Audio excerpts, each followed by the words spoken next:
നല്ലായിരുന്നു, അടിപൊളിയായിരുന്നു. എല്ലാരും നല്ല രീതിയിൽ പെർഫോം ചെയ്തു, അടിപൊളിയാണ്. നല്ല എല്ലാരെയും കാണാൻ പറ്റും, എൻജോയ് ചെയ്ത് കാണാൻ പറ്റും. ഇത് നല്ലൊരു കമ്പാക്ക് ആയിരുന്നു. ഫാമിലി ഓഡിയൻസിന് കാണാം, അടിപൊളിയാണ്. അതിൽ ഇമോഷൻസ്, ലവ്, ഇതൊക്കെ എല്ലാം ഉണ്ട്.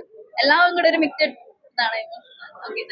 ഇപ്പൊ ഒരാളുടെ നമുക്ക് എടുത്തു പറയാൻ പറ്റില്ല. അപ്പൊ അവർ ടീമായിട്ട് നിൽക്കുമ്പോ കട്ടയ്ക്ക് നിൽക്കുന്നുണ്ട്. സ്ക്രീൻ സ്പേസ് എല്ലാരും തന്നെ അടിപൊളിയാണ്, സൂപ്പർ ആയിട്ടുണ്ട്. ഇപ്പൊ എന്താ വെച്ചാൽ ഒരു ഫൈറ്റ് മൂവിയാണ്, പക്ഷെ എന്നാ ഫാമിലി മൂവിയാണ്. എല്ലാം എലമെന്റ്സും ഉണ്ട്. ഫീലിങ്സ് ആയാലും എല്ലാം, ലവ്, ആക്ഷൻ, ഡ്രാമ, മൊത്തത്തിൽ തിയേറ്റർ എക്സ്പീരിയൻസ് ചെയ്യാം. പറയാല്ല, ഫൈറ്റ് ഫൈറ്റ് ഒരു ലെവല്, സ്റ്റോറി ഒരു ലെവല്, ഒരു റിയലിസ്റ്റിക് നമ്മളൊരു സ്റ്റോറി ആണല്ലോ അതേ ലെവല്. അതായത് ഈ ബോർഡറിലൊക്കെ കിടന്ന് നടക്കുന്ന സംഭവം ഉണ്ടല്ലോ, ഒരു പക്ക റിയലിസ്റ്റിക് സ്റ്റോറി. അതിന് പക്ക കാസ്റ്റിംഗ് വേറെ ലെവൽ. കാസ്റ്റിംഗ് ആയാലും അതില് മ്യൂസിക് ആണെങ്കിലും എല്ലാം ഉണ്ട്. പടം നല്ല അടിപൊളി. നമ്മൾ ഒട്ടും ലാഗ് ഒന്നും ഇല്ലാതെ നമ്മൾ എൻഗേജഡ് ആണ് ആ പടത്തിൽ. നമ്മൾ ഫുൾ ടൈം എൻഗേജഡ് ആണ്. അതിലെ വില്ലനൊക്കെ വേറെ ലെവലാണ്. അടിപൊളി മൂവി. തമിഴ് ടച്ചാണ്, പക്ഷെ മലയാളം ടച്ചാണ്. ആ ലെവലിൽ എടുത്തിട്ടുണ്ട്. ഒരു അങ്ങോട്ടും ഇങ്ങോട്ടും ഇല്ലാത്ത രീതിയിൽ എല്ലാവർക്കും ഉൾക്കൊള്ളാൻ പറ്റുന്ന തമിഴ് മലയാള പ്രേക്ഷകർക്കിടയിൽ നല്ല ഒരു എല്ലാം കൊണ്ടും നല്ല സൂപ്പർ മൂവി. ഫൈറ്റ് ഒക്കെ വേറെ ലെവൽ. ഫൈറ്റ് ഒക്കെ എടുത്തു പറയണതില് ഫൈറ്റ് എന്ന് പറഞ്ഞാൽ വേറെ ലെവൽ ഫൈറ്റ് ആണ്. നമ്മൾ ഈ RDXലൊക്കെ കണ്ടതിന്റെ മുകളിലാണ് ഫൈറ്റ് ഒക്കെ. കാരണം അത്രയും ലെവൽ. ഷൈൻ നിഗമത്തിന് നന്നായിട്ട് ഒരു വേഷം. പിന്നെ എന്ന് പറഞ്ഞാൽ ഒരു പക്ക റിയലിസ്റ്റിക്, നമ്മളൊരു നാട്ടിലെ കഥ നടക്കുന്നില്ലേ, അതാണ് ഈ എന്താ പറയാ ബോർഡറിലെ ഒരു പക്ക റിയലിസ്റ്റിക് സ്റ്റോറി. അതിന്റെ ഡയറക്ഷൻ, അതിന്റെ ആ കാസ്റ്റിംഗ് ഒക്കെ എടുത്തു പറയണം. അടിപൊളിയാണ്. മ്യൂസിക് എല്ലാം ഉണ്ട്, சூப்பர். ஒன்றும் പറയാൻ. யாரோட பெர்ஃபார்மன்ஸ்? சாந்தனு பெர்ஃபார்மன்ஸ் சூப்பரா இருக்கு. எக்ஸ்பெக்ட் பண்ணதை விட ஆக்ஷன் சீக்வன்ஸ் இன்னும் ரொம்பவே நல்லா இருக்கு.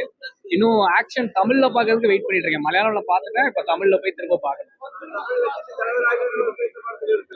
ரொம்ப நல்லா பண்ணிருக்காங்க. எக்ஸ்பெக்ட் பண்ணதை விட ரொம்ப பிரமாதமா இருந்தது. ஒரு மலையாள படம் பார்த்த மாதிரியும் இருந்தது, ஒரு தமிழ் படம் பார்த்த மாதிரியும் இருந்தது.